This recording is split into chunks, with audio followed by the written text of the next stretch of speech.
Hello students, मैं Manoj Agarwal for the NEET classes. Mukhyamantri Abhyudaya योजना में आपका स्वागत है।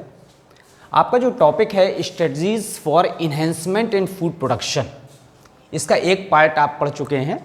इसका फर्स्ट पार्ट है। इससे पहले आपने पढ़ा कि इतनी लार्ज पॉपुलेशन जो हमारी है, उस लार्ज पॉपुलेशन के लिए फूड प्रोडक्शन को किस तरह से इंक्रीज़ करना है, तो हाई क्वालिटी ब्रीड का क्या करना है, यूज़ करना है। इसके अलावा प्रॉपर सैनिटेशन के साथ साथ ऐसी कौन कौन से मेथड्स अप्लाई किए जाएं ताकि हमारी जो ग्रोइंग पॉपुलेशन है, एक्सपेंडिंग पॉपुलेशन है, इसका क्या हो सके, यहाँ पर जीवन निर्वाह हो सके, उनको फूड प्राप्त हो सके।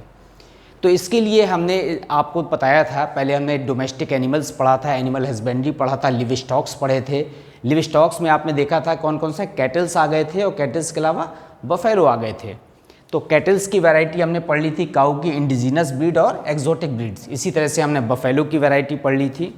फिर इसके बाद हमने शीप पढ़ लिया था, गोट पढ़ लिया था शॉर्ट में, और उसमें डिसीजेस पढ़ लिए थे।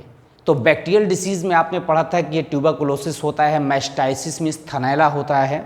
जो वायरल डिसीज़ था उसमें रेंडर पेस्ट था, ठीक है, main foot and mouth disease थी। फिर इसके बाद फंगल डिसीज़ आपने पढ़ ली थी। प्रोटोजोन डिसीज़ एनिमल्स में या लिव स्टॉक में पढ़ ली थी आपने, जो टिक फीवर होता है। इस तरह से डिसीज़ पढ़ने के बाद हमने पढ़ा था आर्टिफिशियल इंसेमिनेशन, कृत्रिम गर्भाधान जिसे कहते हैं। जगह जगह पशुओं के लिए कृत्रिम गर्भाधान बाइफ सेंटर लिखा रहता है, वो खुले हुए हैं। तो किस तरह से हाई क्वालिटी के मेल या बुल का जो है सीमेन लेकर के और उसमें फीमेल्स एनिमल्स में इंजेक्ट किया जाता है, लेकिन उसका जो सक्सेस रेट होता है वो कम होता है। इसीलिए उसके लिए दूसरी टेक्निक यूज़ की गई थी यहाँ पर, मल्टीपल ओवुलेशन एंड एम्ब्रॉय ट्रांसफ़र, कि किसी फीमेल्स में फॉलिकल स्टिमुलेटिंग हार्मोन की प्रेजेंस में या सहायता से ज़्यादा फीमेल गैमीट्स या ओवम क्या करना है, प्रोड्यूस कराना है, और फिर उसको आर्टिफिशियली इंसेमिनेट करके जाइगोट के डेवलपमेंट से या एम्ब्रॉय जो डेवलप होता है जाइगोट के डेवलपमेंट से, उस एम्ब्रॉय को सरोगेट मदर में इंट्रोड्यूस कराना है या इंटर कराना है ताकि उसका नॉर्मल बर्थ हो सके। तो यही कंडीशन यहाँ पर कैटल्स में यूज़ होती है, बफेलो में यूज़ होती है इसके कारण से, और यहाँ पर ऐसे एनिमल्स में यूज़ होती है जो मीट के लिए भी यूज़ होते हैं। तो बहुत तेज़ी से इस प्रोसेस द्वारा एनिमल्स का प्रोडक्शन हो जाता है और हमारी लार्ज जो पॉपुलेशन है वो उसकी नीड्स जो है फूड की वो फुलफ़िल हो सकती है। अब इसके अलावा हमने यहाँ पर कैटल्स और बफेलो जो पढ़े थे, उसके बाद हम और भी टॉपिक्स में आते हैं। मैंने आपको बताया था कि जैसे पोल्ट्री फार्मिंग है, ये भी यहाँ पर एनिमल हस्बेंड्री के अंतर्गत या पशुपालन के अंतर्गत क्या आ जाता है, पोल्ट्री आ जाता है, पोल्ट्री फार्मिंग। इसके अलावा फिशरीज आ जाती है, या हम उसको पिसीकल्चर कह सकते हैं। इसके अलावा अगर आप इंसेक्ट्स में आते हैं, जो यूज़फुल इंसेक्ट्स हैं जो ह्यूमन बींग्स के लिए क्या हो सकते हैं, यूज़फुल हैं, तो उसमें यूज़फुल इंसेक्ट्स में आपने देखते हैं यहाँ पर एपीकल्चर आ जाता है। एपीकल्चर आपको पता है हनी बी का जो प्रोडक्शन है या हनी बी से जो प्रोडक्ट प्राप्त हो रहे हैं, हनी और वैक्स। इसी तरह से यहाँ पर सेरीकल्चर है, रेशम उत्पादन, ठीक है, और लैक प्रोडक्शन है, लेसिफर लैक्का से प्रोड्यूस होता है लैक प्रोडक्शन। तो लाख आपने नाम सुना होगा, आपने सबने महाभारत देखी है। तो कौरवों ने जो लाक्षागृह बनवाया था पांडवों को जिसमें जला के मारने के लिए, वो लाख द्वारा ही बना हुआ था, इसलिए उसका नाम लाक्षागृह रखा हुआ था। ये भी एक इंसेक्ट से प्रोड्यूस होता है। तो ये जो इंसेक्ट्स हैं ये भी यूज़फुल हैं।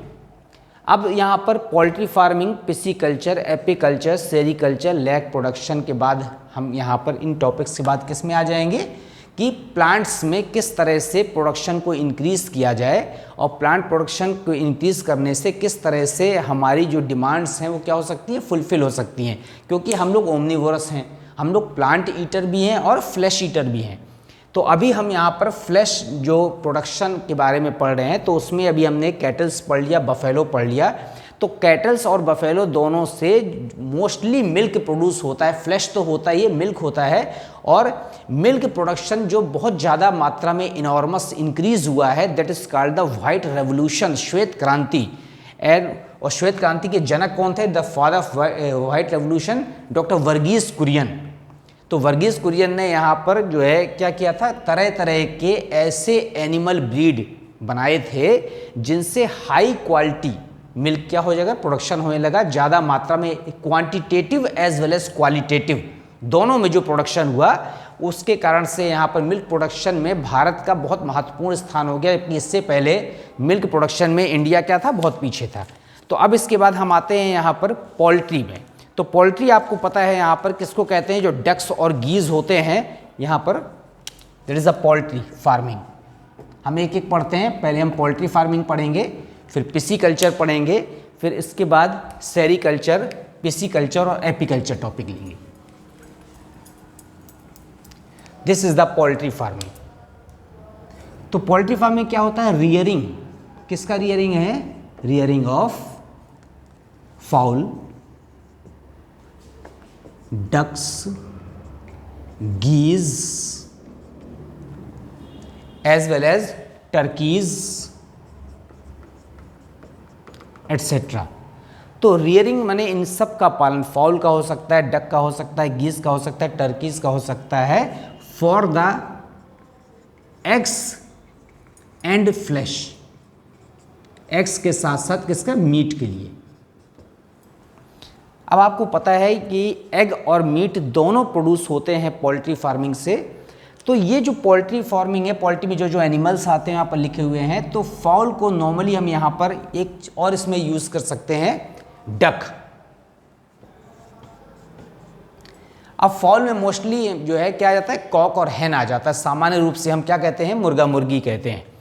तो जो एग प्रोडक्शन है that is called the silver revolution, the enormous amount of the egg production is called the silver revolution, silver क्रांति। व्हाइट रेवोल्यूशन किसके लिए था, मिल्क के लिए था। अभी इसमें प्लांट्स में एक और आएगा, क्या आएगा, येलो रेवोल्यूशन आएगा। तो येलो रेवोल्यूशन किसके लिए है, जो हम यहाँ पर पल्सेस प्रोड्यूस कर रहे हैं और ऑयल सीड्स प्रोड्यूस कर रहे हैं उसके लिए आएगा। फिर आप इसमें देखेंगे अभी आएगा ब्लू रेवोल्यूशन। ब्लू रेवोल्यूशन माने नीली क्रांति, वो किसके लिए है, यहाँ पर फिशरीज के लिए है। लार्ज स्केल में जो फिश प्रोडक्शन इंक्रीज हुआ है that is called the blue revolution. तो इस तरह से अलग। और ग्रीन रेवोल्यूशन आपको पता ही है, डॉक्टर एम.एस. स्वामीनाथन जो यहाँ पर नोबेल प्राइज़ विनर हैं, इंडियन हैं, उनके प्रयासों से बहुत ज़्यादा मात्रा में प्लांट जो है वो भी कौन से, सीरियल क्रॉप्स विकसित हुए। तो अभी हम इसमें आते हैं, the silver revolution is the production of the eggs in the large scale. तो पहले भारत का यहाँ पर पोल्ट्री फार्मिंग में बहुत पीछे स्थान था, लेकिन यहाँ पर लगातार नई नई ब्रीड्स के आने के कारण से इंडिया का सिल्वर रेवोल्यूशन में या एग प्रोडक्शन में the 5th place of India in egg production. तो एग प्रोडक्शन में हमारा 5वां स्थान है विश्व में, as well as 18th position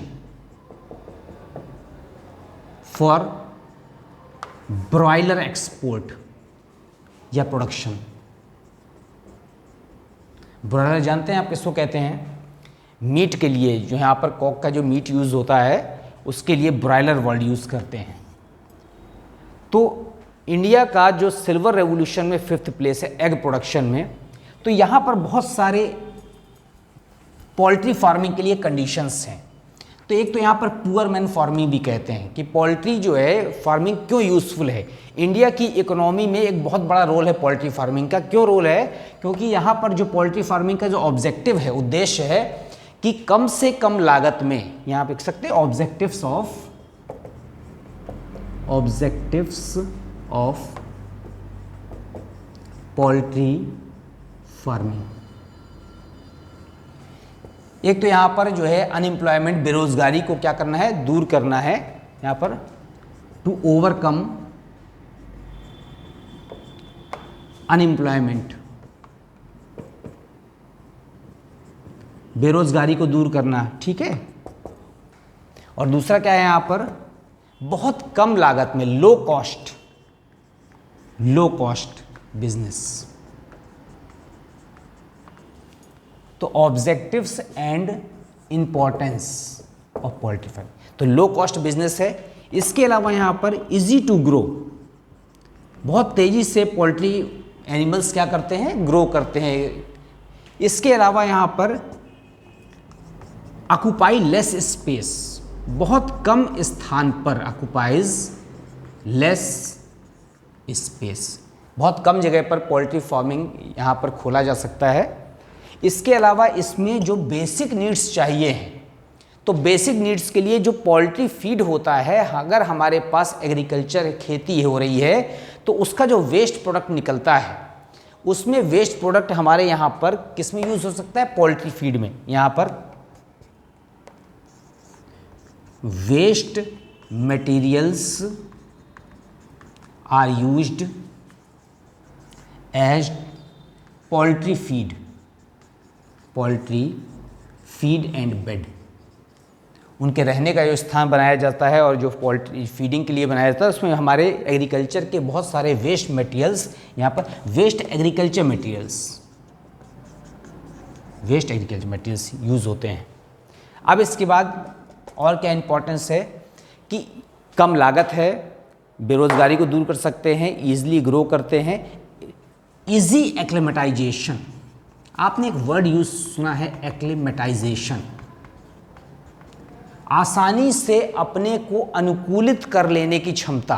तो जो पोल्ट्री एनिमल्स होते हैं वो हर नेचर में, हर इन्वायरमेंट में, हर क्लाइमेट में अपने को क्या कर लेते हैं? एडॉप्ट कर लेते हैं, इजी एक्लेमेटाइजेशन पावर, जिस कारण से जो पोल्ट्री फार्मिंग है वो हर जगह क्या हो जाती है? सक्सेस हो जाती है। अब पोल्ट्री फार्मिंग के बाद हम यहाँ पर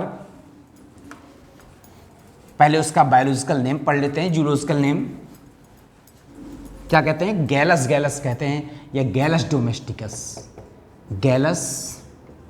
डोमेस्टिकस। ये तो नॉर्मल वैरायटी है। और डेवलप्स फ्रॉम, ये किससे डेवलप होते हैं?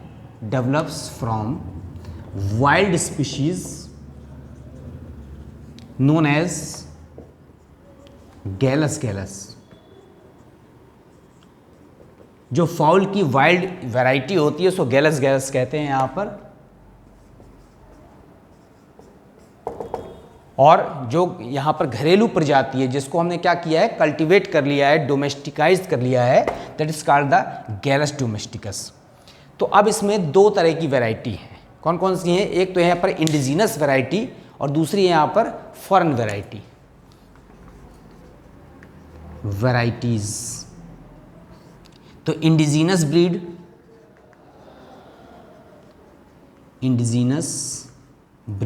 एज वेल एज एक्सोटिक माने फॉरेन वैरायटी। तो जो इंडिजीनस वैरायटी है फाउल की, वो सबसे इंपॉर्टेंट, उसमें असील, ASEEL, ठीक है, आंध्र प्रदेश की वैरायटी है। एज वेल एज घाघस,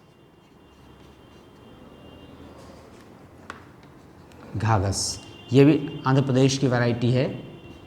as well as Chittagong, GONG, ये क्या है? वेस्ट बंगाल की वैरायटी। अब जो फाउल है यहाँ पर, उनसे हमें क्या मिलता है? एग मिलता है एज वेल एज मीट। तो जो एग लेइंग एनिमल्स होते हैं यहाँ पर, उनको यहाँ पर लेयर्स कहते हैं। तो असील क्या है? It is A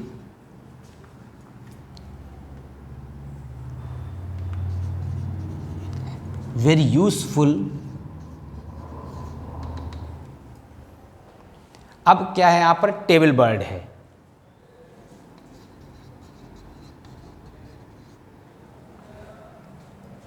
as well as Ghagus and Chittagong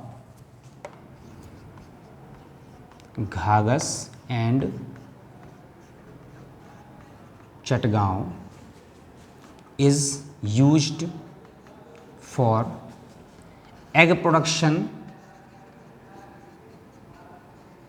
and meat. दोनों के लिए यूज़ होता है। यहाँ पर एग प्रोडक्शन के लिए भी यूज़ होता है और मीट के लिए भी यूज़ होता है। अब हम एग्जॉटिक वैरायटी में आ जाते हैं। Exotic breed,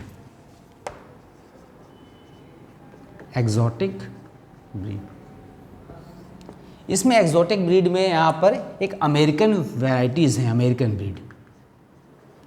varieties.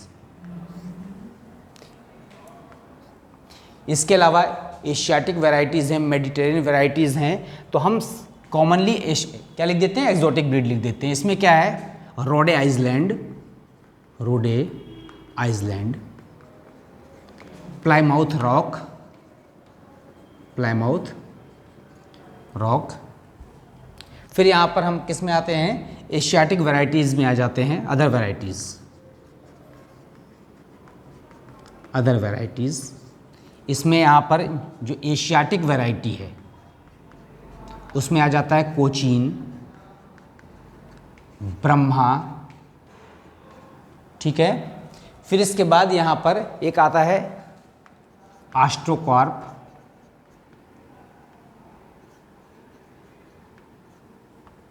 फिर वाइट लेगहॉर्न, वाइट लेगहॉर्न, ये भी अदर वैरायटीज़ हैं, अदर वैरायटीज़, वाइट लेगहॉर्न। तो देखिए कौन सी वैरायटी है, Rhode Island, Plymouth Rock, Cochin, Brahma, Australorp, white leghorn etcetera. These are the exotic breeds. इसमें वाइट लेगहॉर्न जो है ये सबसे कॉमन वैरायटी है और ब्रॉडली यूज़ होती है। और जो असील वैरायटी थी मुर्गे की, वो आपने देखा जो जब क्या करते हैं, मुर्गे का खेल कराते हैं, जब लड़वाते हैं उनको आपस में, तो वो असील वैरायटी ही है जो यूज़ होती है। ब्लैक एंड वाइट क्या होते हैं, उसमें कॉम्ब होते हैं। इसके अलावा जो यहाँ पर हमने उसके बाद यूज़ किया था कौन सा, चटगांव। उसमें चटगांव में क्या होता है, गोल्डन हेयर्स होते हैं, कहाँ पर, कॉम्ब में। Now the various terminology used in the poultry farming. तो क्या क्या वर्ड यूज़ करते हैं, एक वर्ड यूज़ करते हैं यहाँ पर layer, egg laying variety, egg laying variety. फिर वर्ड यूज होता है ब्रॉयलर, ये क्या है, फॉर मीट, मीट के लिए अगर कोई वैरायटी यूज़ हो रही है तो उसे क्या कहते हैं, यहाँ पर ब्रॉयलर वर्ड यूज़ करते हैं। इसके अलावा यहाँ पर ब्रूडी हैन किसे कहते हैं और ब्रूडर्स किसे कहते हैं, तो यहाँ पर एक वर्ड यूज़ होता है ब्रूडर्स और एक होता है यहाँ पर ब्रूडी हैन। आपने नाम सुना है कुड़क मुर्गी, तो ये जो ब्रूडी हैन है हमारी, वो क्या है, जो केयर टेकर होती है, केयर टेकर ऑफ या caretaker hen for chicks. छोटे जो चूजे होते हैं उन्हें चिक्स कहते हैं और उसकी जो केयर टेकर होती है उसको क्या कहते हैं, ब्रूडी हैन कहते हैं। इसके अलावा जो ब्रूडर्स यूज़ होता है यहाँ पर, तो जो हैबिटेट होता है, habitat from birth to 8th week, जन्म से लेकर 8वें वीक तक का जहाँ पर स्पेस में जहाँ हैन को रखा जाता है उसे ब्रूडर्स कहते हैं। ब्रूडर्स को सामान्य भाषा में आप मुर्गी का दड़बा कहते हैं। इसके अलावा यहाँ पर जो ब्रॉयलर यूज़ होता है और लेयरर यूज़ होता है। अब ब्रॉयलर हो गया, लेयरर हो गया, एक होता है कॉकरेल, कॉकरेल जो यंग मेल होता है, यंग मेल, उसे क्या कहते हैं, कॉकरेल कहते हैं। और इसके अलावा जो रूस्टर होता है वो क्या होता है, यहाँ पर एडल्ट मेल होता है, एडल्ट मेल, ठीक है। अब आपको पोल्ट्री फार्मिंग का इम्पोर्टेंस पता है कि क्या होता है यहाँ पर, poultry product, poultry product is rich in minerals, protein and fat. और पोल्ट्री जो फीड होता है, इन पोल्ट्री फीड कंटेन्स, क्या क्या होता है पोल्ट्री फीड में, यहाँ पर जो यहाँ पर स्केल्स होते हैं, किसके, फिश के, scales of fishes, scales of fishes. इसके अलावा फिन्स उनके यूज़ हो जाते हैं फिश के। इसके अलावा यहाँ पर क्या होता है, सोयाबीन, ठीक है, ऑयल केक। फिर इसके बाद क्या होते हैं, इसमें ग्रेवल्स होते हैं, छोटे छोटे से पत्थरों के जो टुकड़े होते हैं ग्रेवल्स, वो भी यूज़ होते हैं। इसके अलावा क्या यूज़ होता है यहाँ पर, NaCl होता है, जिसे सामान्य रूप से हम लोग क्या कहते हैं, नमक कहते हैं, वो यूज़ होता है। तो स्केल्स हैं फिशेस के, फिन्स हैं, सोयाबीन है, ऑयल केक है, ग्रेवल्स है, NaCl है, ये सारे पोल्ट्री फीड के फॉर्म में यूज़ होते हैं। और इसके अलावा कैल्शियम, तो इसमें क्या देते हैं हम, चॉक भी दे सकते हैं कैल्शियम के फॉर्म में, या फिर क्या कर देते हैं, मार्बल पीसेस दे सकते हैं, मार्बल के पीस, ये सब पोल्ट्री फीड के दी जाती है। तो पोल्ट्री जो है फार्मिंग के बाद हम आते हैं किसमें, फिशरीज में।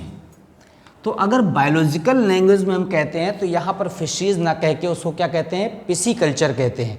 तो अगर इससे पहले जो है पिसीकल्चर पढ़ने से पहले हम डिसीज़ देखें तो जो पोल्ट्री डिसीज़ है उसमें एक डिसीज़ बहुत इंपॉर्टेंट है यहाँ पर, रानीखेत डिसीज़, पोल्ट्री डिसीजेज। तो पोल्ट्री डिसीज में अगर आप वायरल डिसीज देख लें, देखें रानीखेत डिसीज, ये उत्तराखंड में एक स्थान है, उसका नाम है रानीखेत। उसी रानीखेत डिसीज के नाम पे इसका नाम पड़ा है। ये पैरामिक्सोवायसिस द्वारा होता है, कॉज्ड बाई पैरामिक्सोवायरस, जिसमें लूज येलो मोशन होता है। तो आपने अक्सर देखा होगा कि जो है जब फाउल से बीमारी होती है तो एक रानीखेत डिसीज़ के साथ साथ एक वर्ड यूज़ होता है यहाँ पर, बर्ड फ्लू। तो ये चूँकि बहुत इंपॉर्टेंट डिसीज़ है इसलिए इसको यहाँ पर न्यू कैस्टल डिसीज़ भी कहते हैं, न्यू कैस्टल डिसीज़। एक है यहाँ पर bird flu. Bird flu is also a viral disease caused by the H5N1 virus, H5N1 virus. अभी इससे पहले बर्ड फ्लू की बहुत चर्चा थी और बहुत सारी जो मुर्गे मुर्गियां थे या बर्ड्स थे उनको क्या किया गया था, मारना पड़ा था, क्योंकि उनके एग के द्वारा और उनके मीट के द्वारा जो इन्फेक्शन हो रहा था उससे बहुत सारे एनिमल्स क्या हो रहे थे, प्रभावित हो रहे थे। इसके अलावा यहाँ पर फाउल पॉक्स है, पॉक्स वायरस द्वारा होता है। Foul pox is caused by the pox virus. Now after the poultry disease we comes into the pisciculture. This is the pisciculture.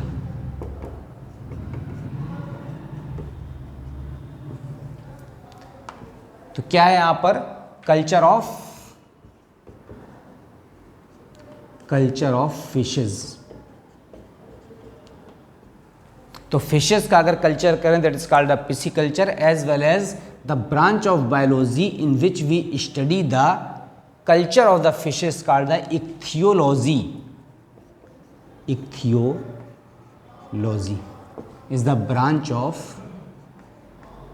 biology in which we study the fishes। अब fishes की study करते हैं और एक जगह word use होता है, कहीं कहीं लिखा रहता है एक्वाकल्चर। क्या लिखा रहता है, एक्वाकल्चर। तो एक्वाकल्चर और इक्थियोलॉजी और पिसिकल्चर में थोड़ा डिफरेंस है। इक्थियोलॉजी तो ब्रांच हो गई, पिसिकल्चर में केवल फिशेस की स्टडी करते हैं, and aquaculture contains culture of aquatic flora and फाना। अब आप देखिए एक्वाटिक फ्लोरा एंड फाना, फ्लोरा में जितने भी एक्वाटिक प्लांट्स हैं वो आ गए और फाना में क्या आ गया, एनिमल्स आ गया। तो जो फाना में यहाँ पर फिश तो आई ही, फिशेज एज वेल एज क्या आ गया, क्रैब्स आ गए इसमें, ठीक है, केकड़ा जिसको कहते हैं यहाँ पर। इसके अलावा यहाँ पर सी एनिमल्स और भी हैं, एंड क्या आ गया, पर्ल ऑयस्टर, मोती। इन सब की जब हम यहाँ पर स्टडी करते हैं तो क्रैब्स हुए, क्रेफिश भी ले लीजिए यहाँ पर, sea anemone, crayfish as well as pearl oyster. This is the aquaculture. हम मेन में आते हैं यहाँ पर फिशेज में। तो जो फिश की जब स्टडी करते हैं या फिश का कल्चर करते हैं तो उसमें क्या है, यहाँ पर फ्रेश वाटर फिशेस हो जाती हैं और मैराइन वाटर फिश हो जाती हैं। Fresh water culture, fresh water culture as well as marine culture. तो फ्रेश वाटर कल्चर में क्या आएगा, यहाँ पर जितनी भी हमारी इनलैंड फिशेज हैं, ठीक है, फ्रेश वाटर में रिवर्स में हैं, rivers, ponds as well as estuaries भी इसमें आ जाती हैं, छोटी छोटी कैनाल्स हैं, डैम्स आ जाते हैं हमारे, इन सब में जो कल्चर हुआ that is a fresh water culture. Marine culture naturally sea water को कहते हैं, यहाँ पर सी कल्चर है वो मैराइन कल्चर है, तो उसमें मैराइन फिशेज रहती हैं। अब इसके बाद फिश से हमको मेनली क्या प्राप्त होता है, we obtained the meat from fishes या from pisciculture, we obtained protein. एक तो हमको फिश से क्या मिल रहा है, प्रोटीन मिल रहा है, प्रोटीन के अलावा हमको क्या मिल रहा है यहाँ पर, cod liver oil, cod liver oil, हमको तेल प्राप्त हो रहा है, ठीक है, प्रोटीन सोर्स के अलावा, एज वेल एज स्केल्स प्राप्त हो रहे हैं उससे।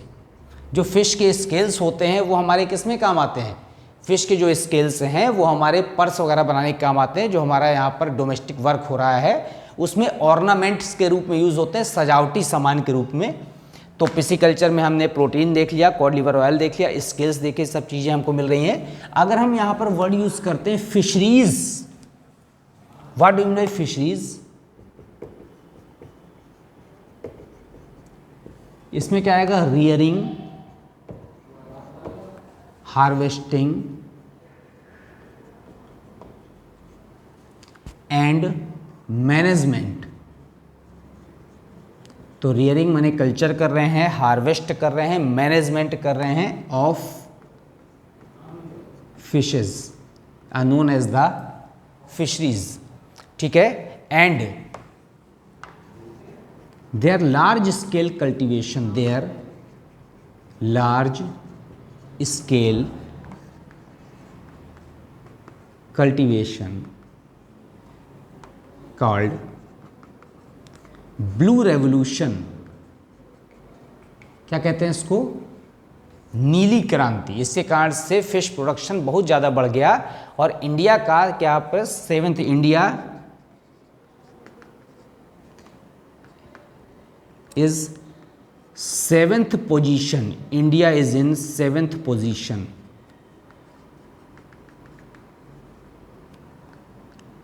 In fish production.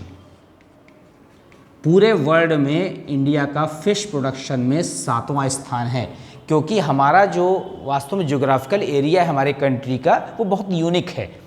तो नीचे से पूरा सपोर्टेड देख रहे हैं आप, सब जगह सी वाटर है, तो बहुत सारे ये जो भगवान की कृपा से हमारे देश में बहुत सारी रिवर्स हैं, ठीक है ना। तो उसके हम लोग ने इंडस्ट्रियल ऑर्गेनाइजेशन के कारण बहुत ज़्यादा क्या डैम सी बना लिए हैं। उसके अलावा नीचे का पूरा बॉर्डर हमारा साउथ का किससे घिरा हुआ है, सी से घिरा हुआ है।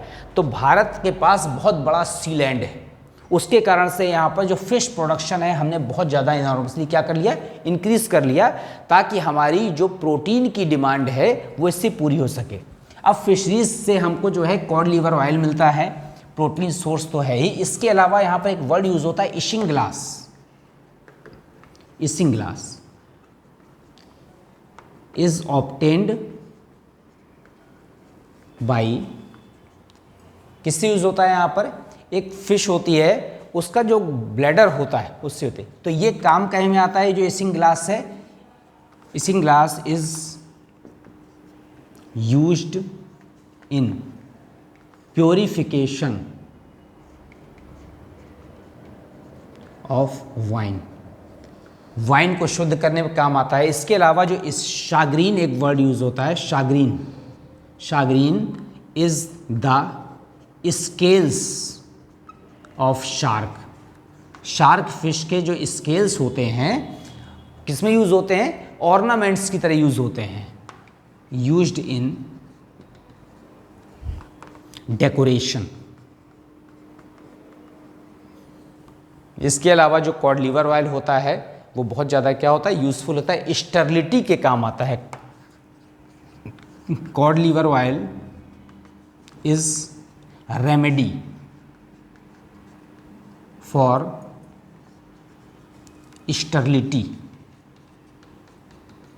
तो स्टेरिलिटी के लिए ये रेमेडी का काम करता है कॉड लीवर ऑयल। इसके अलावा यहाँ पर and rich source for vitamin A, and rich source for vitamin A E.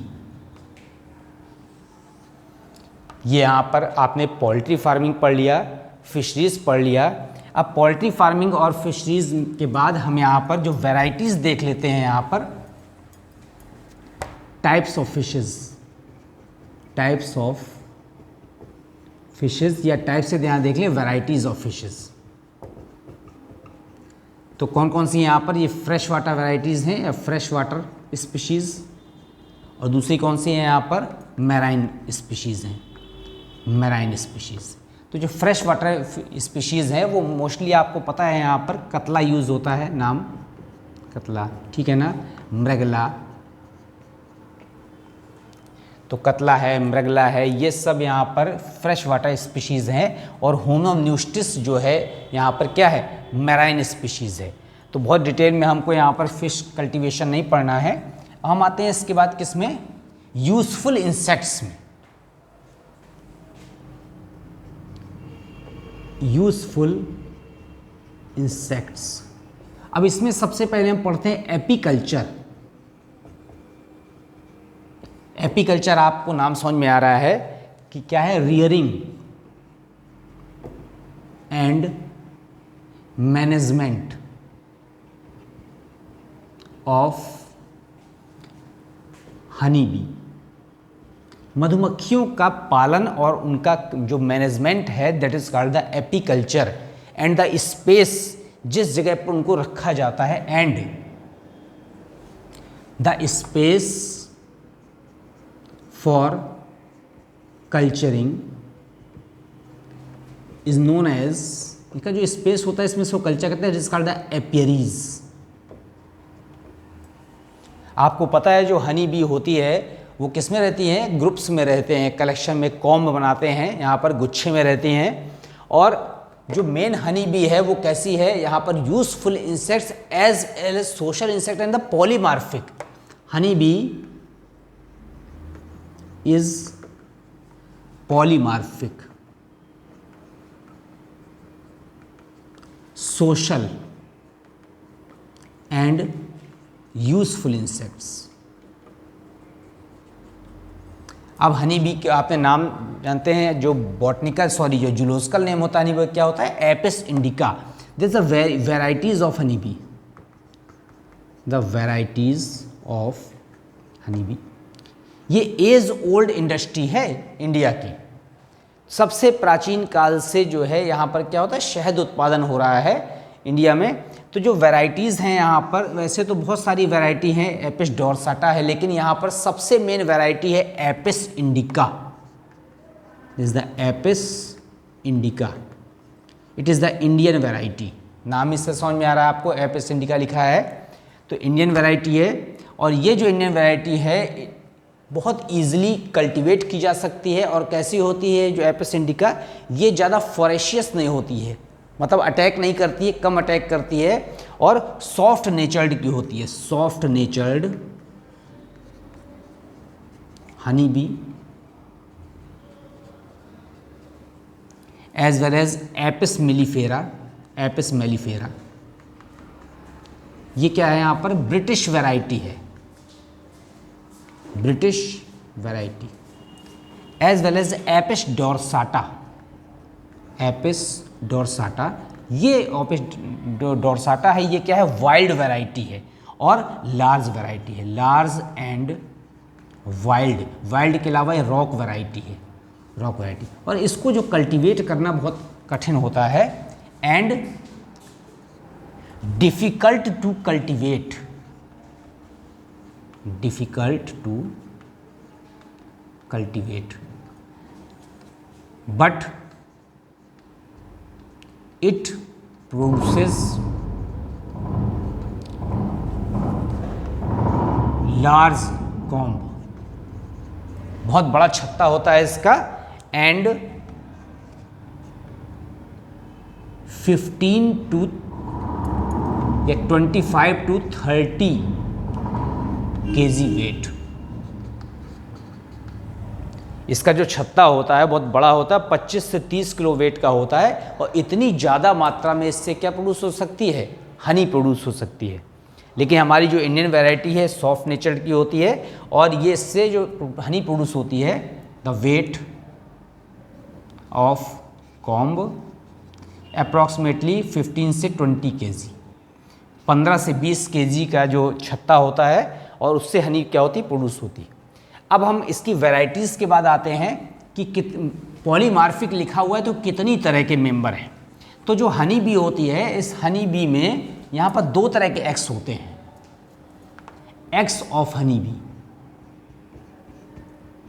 X of honey B 2 तरह के अंडे देती है ये। कौन सी? क्वीन। कैसे 2 तरह के अंडे देगी? एक अंडे होते हैं यहाँ पर फर्टिलाइज्ड एग्स, तो जब फर्टिलाइज्ड एग्स होंगे तो क्रोमोसोम नंबर डबल होगा, फर्टिलाइज्ड एग्स।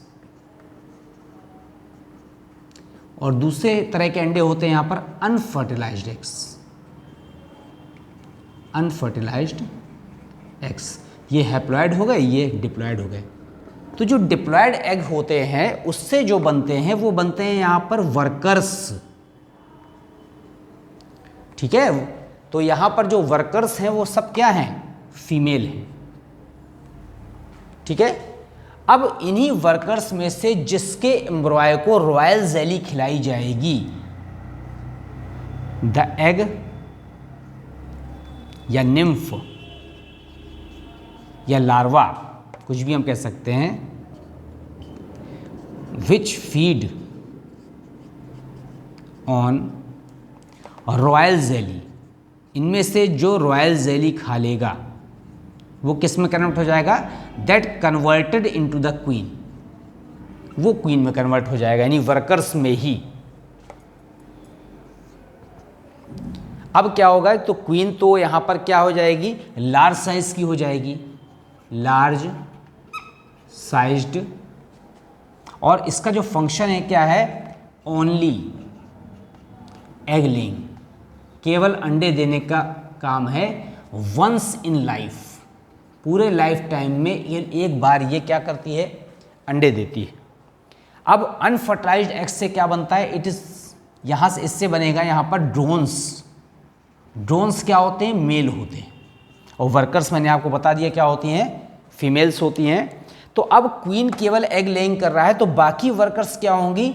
ये जो वर्कर्स हैं, शेष जो बचती हैं, तो क्वीन के शरीर से एक सब्सटेंस सिक्रीट होता है, अल्फा कीटोग्लूटारिक एसिड। तो यहाँ पर क्या करती है? Queen secrete alpha ketoglutaric acid which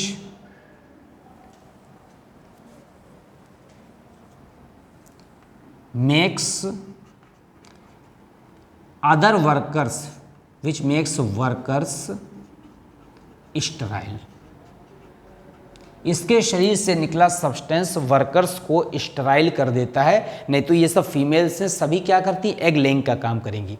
तो अब जब ये वर्कर्स ही रह जाती हैं जीवन भर, तो ये अपनी एज डिस्ट्रीब्यूशन के हिसाब से इनमें बहुत सारे फंक्शंस बन जाते हैं, अलग अलग काम करने लगते हैं। इसे कहते हैं यहाँ पर डिवीज़न ऑफ लेबर। तो यहाँ पर डिवीजन ऑफ लेबर में कुछ क्या करेंगी? यहाँ पर बॉडीगार्ड की तरह काम करेंगी, बॉडीगार्ड। तो बॉडीगार्ड किसकी होंगी? यहाँ पर ऑफ क्वीन।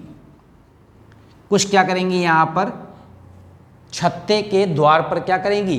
पहरा देंगी उसे। यहाँ पर क्या कुछ क्या करेंगी? यहाँ पर सोल्जर का काम करेंगी। अगर कोई जो है इनमी अटैक करता है शत्रु, तो उसको मारने का काम करेंगी।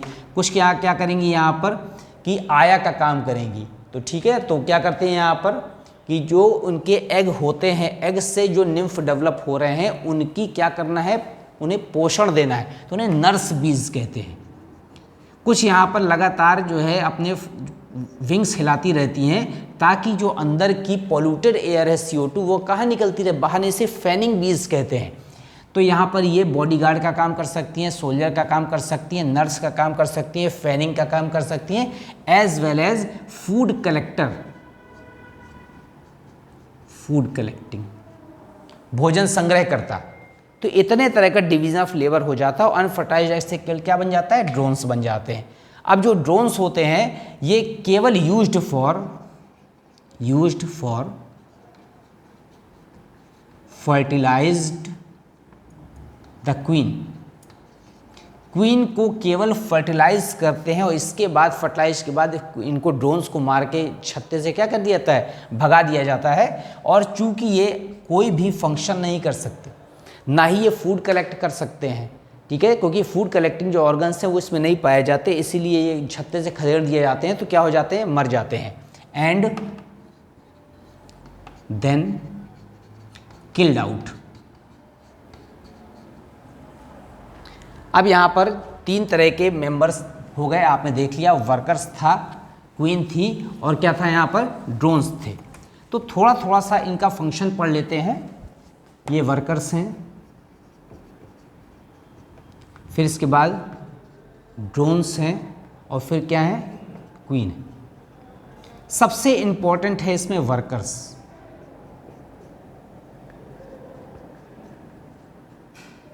ये वर्कर्स में स्टराइल हैं, यहाँ पर फीमेल भी हैं एज वेल एज स्टराइल भी, इसका मतलब ये जनन नहीं कर सकते हैं। अब फंक्शन क्या है, इनके जो 4 लेग्स होते हैं, 4 लेग्स एंड मिड लेग्स, जो आगे के पैर हैं, चूंकि यहाँ पर 3 पेयर ऑफ जो है क्या है, लेग्स हैं, मनुष्य में क्या 2 पेयर हैं, इसलिए 4 और हाइंड लेग्स कहते हैं।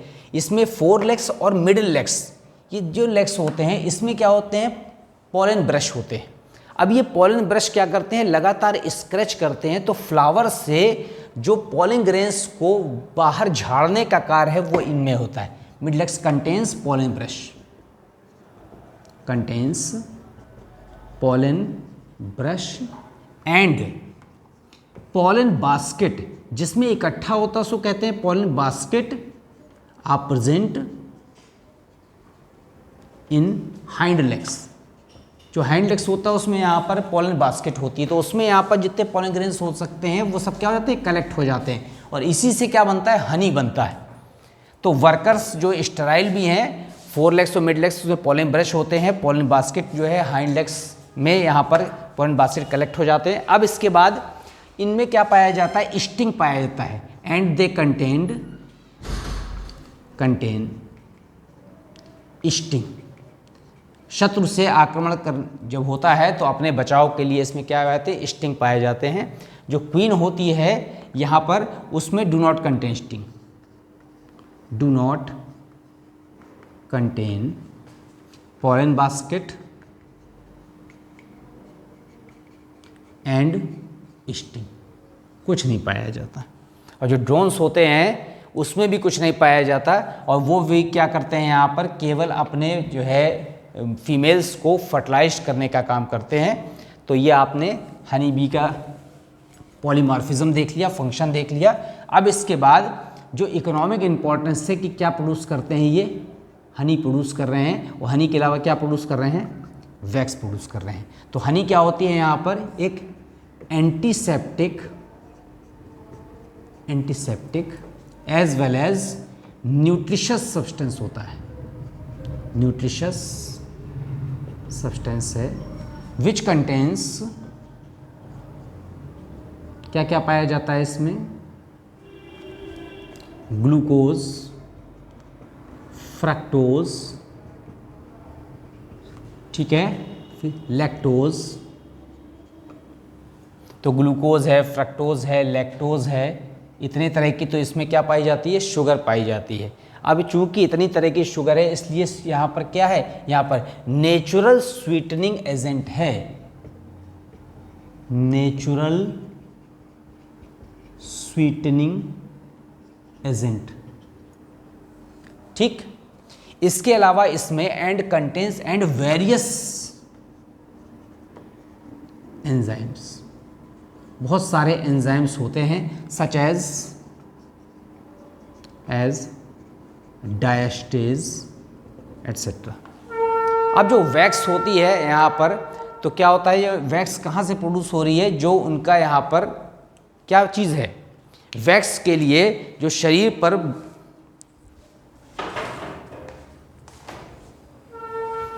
हाँ, तो मैंने आपको बताया कि जो हनी होती है वो यहाँ पर नेचुरल एंटीसेप्टिक है। नेचुरल एंटीसेप्टिक के अलावा उसमें वेरियस टाइप के सब्सटेंस पाए जाते हैं और ये सब्सटेंस बॉडी के लिए क्या है, यूज़फुल है। अब इसके बाद हनी में यहाँ पर नेचुरल एंटीसेप्टिक प्रॉपर्टी पाई जाती है, ग्लूकोज पाया जा रहा है, फ्रक्टोज पाया जा रहा है, जिन सब से उसको क्या हो रहा है, हमें ह्यूमन बींग्स को बहुत ज़्यादा बेनिफिट हो रहा है। अब इसके बाद हम आते हैं यहाँ पर कि हनी क्या है, लग्जेटिव है, कॉन्स्टिपेशन को रोकती है और ओल्डेस्ट स्वीटनिंग एजेंट है। और कहाँ पाया जाता है, यहाँ पर लग्जेटिव ब्लड प्योरीफायर है and laxative and blood purifier हमारे खून को क्या करता है, साफ करता है। अब वो वैक्स है, नेचुरल वैक्स है, ये आर्टिफिशियल वैक्स तो किससे निकलता है, पेट्रोलियम जेली से प्रोड्यूस हो सकता है, लेकिन ये नेचुरल वैक्स है। और secretion of abdominal wax glands, secretion of abdominal wax glands present on sternum, ठीक है। अब जो एब्डोमिनल वैक्स ग्लैंड्स का सिक्रीशन है और ये जो वैक्स ग्लैंड्स है वो स्टर्ना में पाया जाता है और शेविंग क्रीम टूथ पे sterna STERNA and used in cosmetics, ठीक है। कॉस्मेटिक्स के अलावा ड्रग्स में यूज़ होती है, दवाइयों में, ऑइंटमेंट्स में यूज़ होती है, ठीक है, शेविंग क्रीम में यूज़ होती है, शेविंग क्रीम एट्सेट्रा। तो ये नेचुरल वैक्स हमारे लिए बहुत ज़्यादा यूज़फुल है। और यहाँ पर एक प्रोपिल्स होता है, प्रोपोलिस,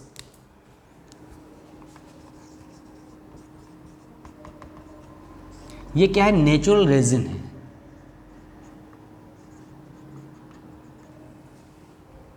ठीक, क्या है, यहाँ पर नेचुरल रेजिन है और यहाँ पर ग्लू है यहाँ पर, और रेजिन से प्राप्त होता है। It is a bee glue obtained by plants, और ये क्या है, it is a resinous substance, ठीक। वास्तव में क्या है, propel, it is a type of resin, यहाँ पर it is a type of resin. अब ये बी ग्लू है तो इसके कारण से इसके जो छत्ते के जो अलग अलग चैम्बर हैं वो आपस में क्या रहते हैं, चिपके रहते हैं, और इसी चिपके रहने के कारण जो है उसका जो छत्ते से हनी क्या नहीं हो पाती, लीक नहीं हो पाती, and prevents the leakage of honey, leakage of honey from comb, छत्ते से हनी क्या नहीं हो पाती, गिर नहीं पाती। अब यहां पर अगर हम देखें तो कम्युनिकेशन बिटवीन हनी बीज, हनी बी में आपस में कम्युनिकेशन कैसे होता है, कितना बच गया, या communication communications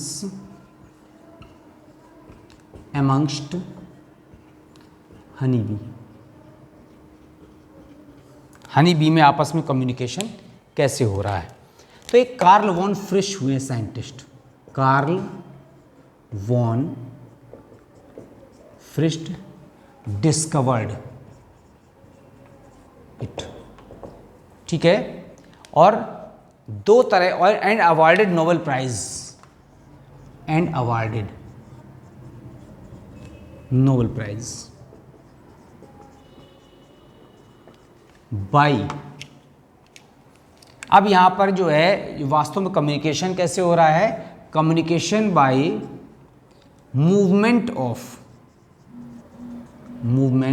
of honey B, honey bee का जो मूवमेंट है उसके द्वारा यहाँ पर कम्युनिकेशन होता है, और दो तरह का मूवमेंट होता है, एक को कहते हैं round dance, that is the round dance, and this is called the tail wagging dance. अब दोनों का कम्युनिकेशन आप देखिए कि राउंड डांस और टेल वैगिंग डांस कहाँ होता है। तो राउंड डांस कब होगा?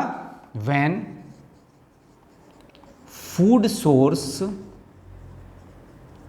is approximately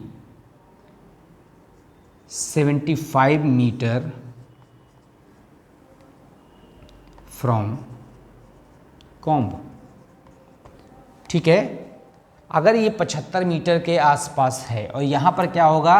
when food source is far away, अगर फूड सोर्स दूर है तो टेल वैगिंग डांस होगा। ठीक है, अब राउंड डांस आप देखिए, ये यहाँ पर हनी बी है,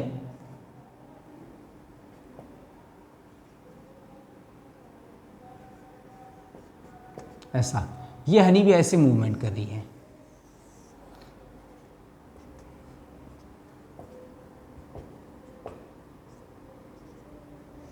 this is the round dance for the communication.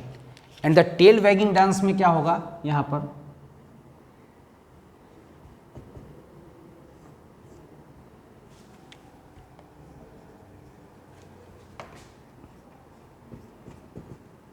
ये देखिए कैसे मूव कर रही है। This is the tail wagging dance. अब टेल वैगिंग डांस में क्या होता है? यहां पर direction is also indicated.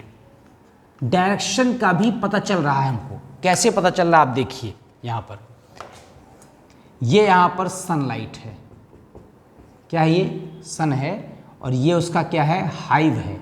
Hive बने छत्ता। ठीक, अब क्या है? और हनी बी है, दिस इज द यहां पर हनी बी, और यहां पर उसका क्या है? हाइव, छत्ता है। तो अगर यहां पर छत्ता और सूर्य की डायरेक्शन है ना, तो फिर आप देखिए जो हनी बी है वो ये बताएगी कि हमको किस तरफ जाना है, एक पर्टिकुलर डायरेक्शन में जाना है। तो आप देखिए यहाँ पर कि अभी हम इसको बिल्कुल टॉप पर बना दें, एक एंगल पर ना बनाएं, ऐसा बना दें सन। ठीक है, और यहाँ पर क्या बना दें? हाइव। तो अब बिल्कुल सीध में है, तो हनी भी ऐसे जाएगी।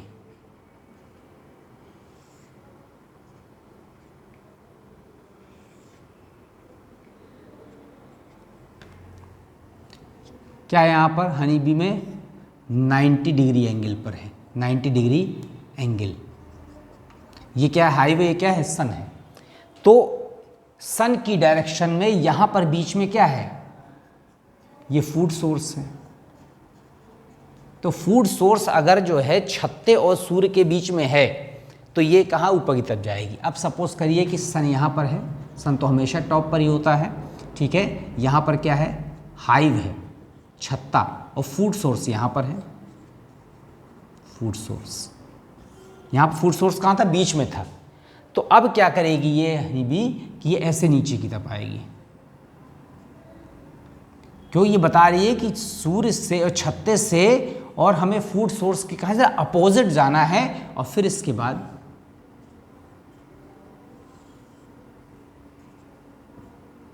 ये मूवमेंट है।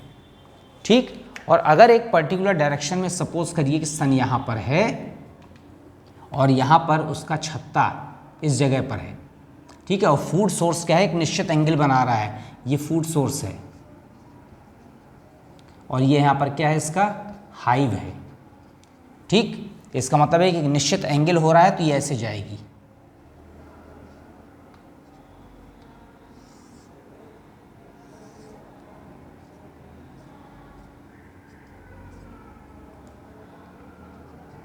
ये देखिए एंगल बना रही है। यहाँ पर जो छत्ते से और फूड सोर्स एक निश्चित एंगल पर है, ठीक है। तो वो एंगल के लिए क्या क्या डायरेक्शन आप देख रहे हैं, राउंड डांस जब 75 मीटर से कम दूरी पर हो, टेल वैगिंग डांस जब 75 मीटर से ज़्यादा दूरी पर हो, उसमें भी अगर जो है फूट सोर्स छत्ते और सन के बीच में है तो बिल्कुल स्ट्रेट ऊपर जा रही है, अगर अपोजिट स्ट्रेट नीचे आ रही है, तो एक निश्चित एंगल पर है तो क्या है, एंगल पर मूवमेंट कर रही है। ये यहाँ पर कम्युनिकेशन बिटवीन हनी बी किसने खोजा था, कार्ल वॉन फ्रिश ने। इसे कार्सन को क्या मिला था, नोबेल प्राइज मिला था। अब हम आते हैं किसमें, सेरीकल्चर में। सेरीकल्चर, सेरीकल्चर जो है सबसे पहले प्रारंभ हुआ, started in China, started in China and then in India, ठीक है ना, फिर बाद में इंडिया में आया। अब क्या है यहाँ पर, सिल्क वर्म का प्रोडक्शन, सिल्क वर्म कल्चर। तो culture rearing and well as management of silkworm is called the sericulture. और यहाँ पर जो ऑर्गेनिज्म या इंसेक्ट यूज होता है यहाँ पर सिल्क वर्म, ठीक है। तो कई तरह का सिल्क वर्म यहाँ पर है। तो सिल्क वर्म का जो मेन नाम है यहाँ पर लेपिडोप्टेरा इंसेक्ट है। और there are 2 types of silk. जो सिल्क है यहाँ पर वो मेनली 2 टाइप्स का है। तो टाइप ऑफ सिल्क वर्म में यहाँ पर 2 टाइप्स ऑफ सिल्क वर्म, एक है यहाँ पर mulberry silk worm, mulberry silk worm, इसका नाम है बॉम्बिक्स मोराई, बॉम्बिक्स मोराई। और दूसरा क्या है यहाँ पर, एक तो यहाँ पर शहतूत के लीव्स पर, पत्तियों पर रहता है ये, दूसरा नॉन मलबेरी। तो ये किससे पाया जाता है, प्रेजेंट या फीड्स अपॉन मलबेरी लीफ। अगर शहतूत की पत्तियों पर जीवन यापन कर रहा है तो मलबेरी सिल्क वर्म। दूसरा यहाँ पर non mulberry, non mulberry silk worm, ठीक है। इसका मतलब शहतूत की पत्तियों के अलावा दूसरे पर जीवन यापन कर रहा है। तो इसमें एरी सिल्क वर्म है, टसर सिल्क वर्म है, it is the eri silk worm, tussar silk worm. इसके अलावा यहाँ पर मूंगा सिल्क वर्म है, मूंगा सिल्क वर्म। अब यहाँ पर eri silk worm, tussar silk worm और मूंगा सिल्क वर्म तीनों अलग अलग हैं। जो एरी सिल्क वर्म होता है वो फिलोसेमिया होता है और उसमें कैस्टर की पत्तियों पर रहता है, Philosamia, Philosamia feed upon castor leaf. Castor आप जानते हैं रेड़ी को कहते हैं। अगर रेड़ियों की पत्ती पर जो है अपन जीवन यापन कर रहा है तो उसको यहाँ पर क्या कहते हैं, एरी सिल्क वर्म कहते हैं। जो टसर सिल्क वर्म होता है वो एंथीरिया पैफिया को कहते हैं और कैसा अर्जुन या सौल पर रहता है, एंथीरिया पैफिया। फीड अपॉन अर्जुन या साल, इसकी लीफ पर रहता है। और जो मूंगा सिल्क वर्म होता है यहाँ पर, ये वाला, इसको यहाँ लिख दे रहे हैं, वहाँ पर शायद नाम कट रहा हो या कन्फ्यूज़न हो रहा होगा। तो एंथीरिया आसामा कहते हैं यहाँ पर, और सोम प्लांट पर होता है, एंथीरिया। जो हमारा मूंगा सिल्क वर्म है उसका नाम है यहाँ पर एंथीरिया एसमा, असम से बना हुआ है, ठीक। Feed upon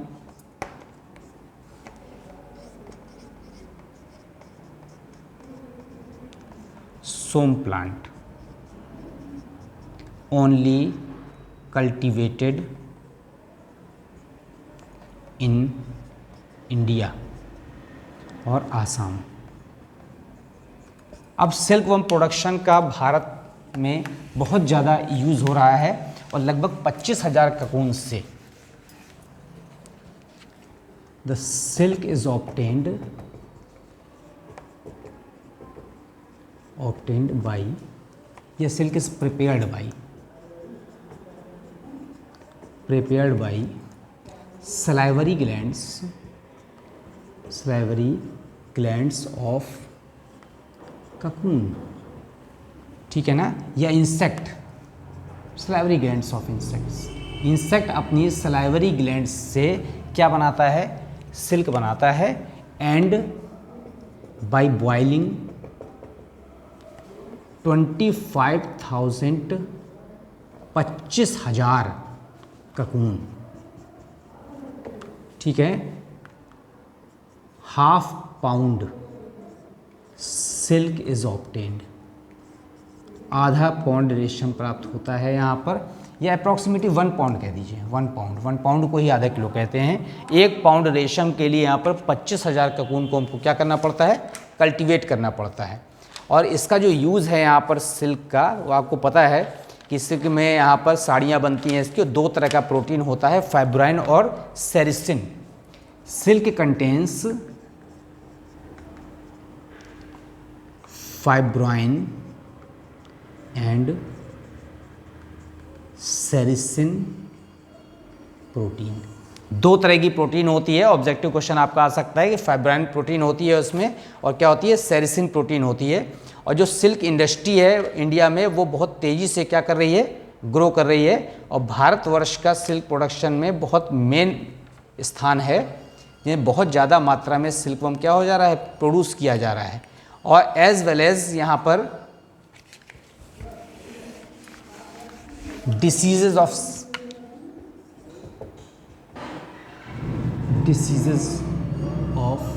sericulture. सेरिकल्चर में कौन कौन सी डिसीज़ हो सकती है, तो एक तो आपको यहाँ पर पेब्राइन डिसीज़ है, पेब्राइन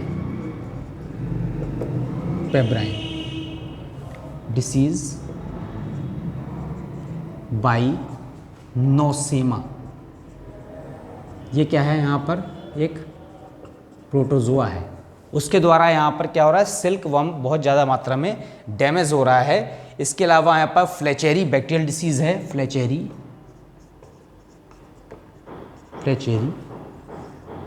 बैक्टीरिया के द्वारा एक डिसीज़ हो रही है, एक पेब्राइन डिसीज़ हो गई, एक फ्लेचेरी डिसीज़ हो गई। वायरल डिसीज़ भी हो सकती है, यहाँ पर पॉलीहेड्रोसिस कहते हैं और मस्कार्डाइन कहते हैं। पॉलीहेड्रोसिस वायरल डिसीज़ है यहाँ पर मस्कार्डाइन।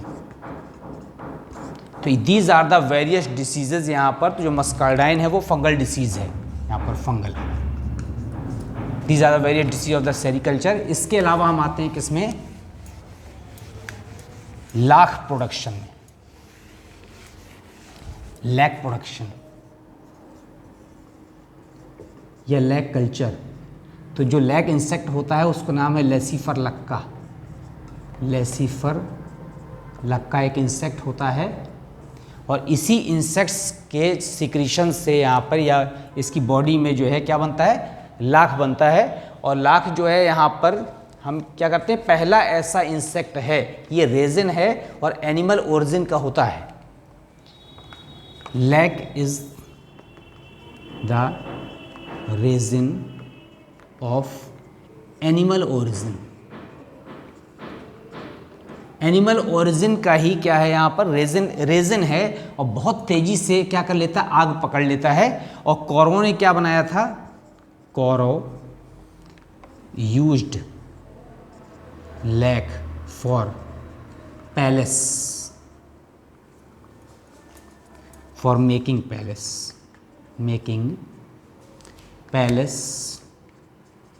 Lakshagriha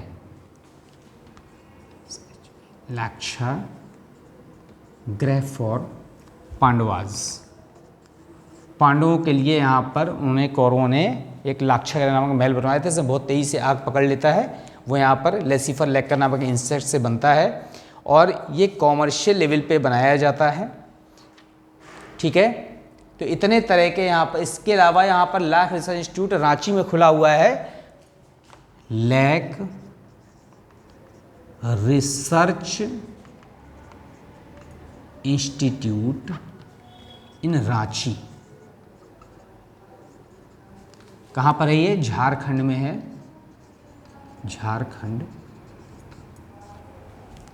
for research.